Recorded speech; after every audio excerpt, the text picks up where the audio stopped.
Hello everyone, நான் உங்கள் பாலா பேசுகிறேன். இன்றைக்கி நாம் என்ன பார்க்க போகிறோன்னா, பாலிடென்ட்டை எப்படி யூஸ் பண்ணுறது, பயன்படுத்துவது என்பது தான். 4 ஸ்டெப்பு தான். இந்த 4 ஸ்டெப்பு நீங்கள் ஃபாலோ பண்ணால் போதும். ஃபஸ்ட்டு வந்துட்டு பாலிடென்ட் ஒரு டேப்லெட்டை எடுத்துக்கிட்டு அதை சுத்தமான தண்ணியில் போட்டு நம்மளுடைய பல்செட்டை ஒரு கிளாஸ் டம்ளரில் போட்டு அதை சுத்தமாக க்ளீன் பண்ணணும்.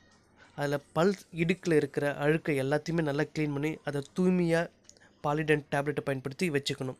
ரெண்டாவது பார்த்திங்கன்னா, இப்படி தூய்மையாக க்ளீன் பண்ணதுக்கப்புறம் பல்செட்டில் இருக்கிற ஈரம், எந்த விதமான ஈரமும் இல்லாமல் அதை நல்லா க்ளீனாக தொடச்சி ஈரம் இல்லாமல் நல்லா காய வச்சு, தூசு இல்லாமல் நல்லா காய வச்சு அதை எடுத்துக்கணும்.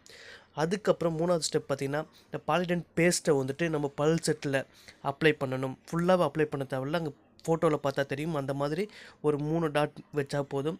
ஸோ அது நல்லா செட் ஆகிடும். அதுக்கப்புறம் நீங்கள் அதை பாதுகாப்பான முறையில் உங்கள் ஈருக்கும், உங்கள் வாயில் இருக்கிற ஈருக்கும் அந்த பல்செட்டுக்கும் எந்த விதமான சேதாரம் இல்லாமல் நீங்கள் பாதுகாப்பாக அதை வாயில் ஃபிக்ஸ் பண்ணிவிட்டு, அதுக்கப்புறம் நீங்கள் எல்லா விதமான உணவுப் பொருட்களையும் சாப்பிட்லாம்.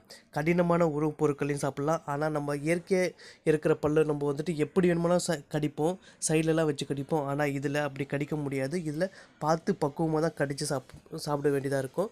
ஸோ இது பாதுகாப்பானதும் கூட தான். ஸோ அதனால் எந்த விதமான பயமும் இல்லாமல் பாலிடென்ட்டை பயன்படுத்தலாம். ஸோ இந்த ஈஸியாக 4 ஸ்டெப்பை பயன்படுத்தி பாலிடென்ட்டை நீங்கள் யூஸ் பண்ணிக்கலாம். தேங்க்யூ.